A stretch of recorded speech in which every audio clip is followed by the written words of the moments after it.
Hello everyone, it's Ms. Redmond here. This is lesson 4 of the Organisation of Body Systems topic, and this is all about the skeleton.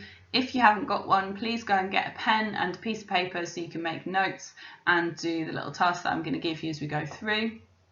Here are some success criteria at the bottom, so feel free to pause the video and write those down.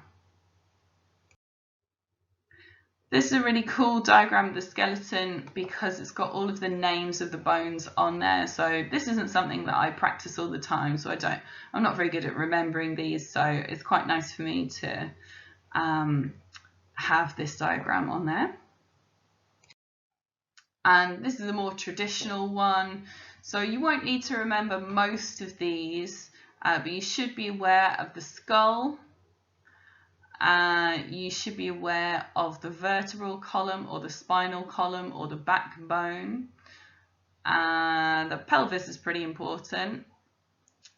The femur you might need to be aware of, and you need to be aware that you've got the long bones in your arms and in your legs, and you need to know where the rib cage is as well.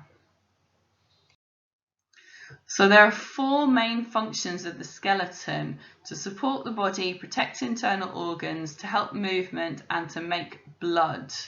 So you've got a little challenge on the bottom. Can you think of a way to help you remember those?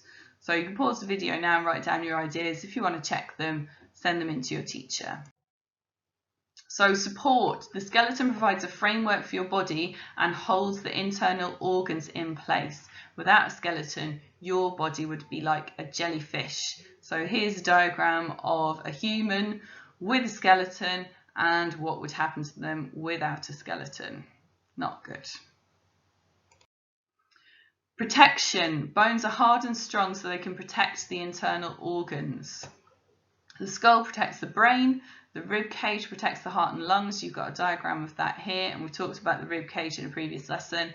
And the backbone or spine protects the spinal cord. So don't get confused between the spine and the spinal cord. The spinal cord is the bundle of nerves that runs through the center of your backbone, and the backbone is there to protect those nerves, because if you're in an accident, you damage those nerves, that can cause paralysis.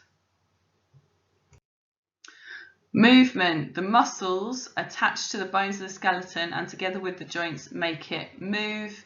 We will talk about both of those 2 things in the next 2 lessons. And blood. This is a really strange thing to think about, but blood is actually not made in the heart or in your blood vessels. It's made inside the long bones of your arms and legs. So that's why I emphasised that when we're looking at the skeleton.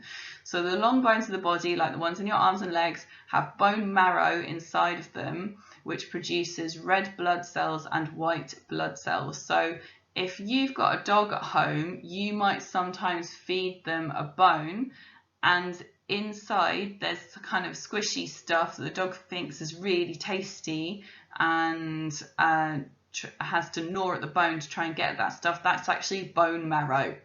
So that's where that animal produces their blood, and that's the same inside of your bones in your arms and legs. So this picture here is just showing you a diagram of the different parts of the blood, and the one on the right is showing you a slice or a cross section through one of those long bones, and this stuff in the middle is the bone marrow where all of that blood is being produced.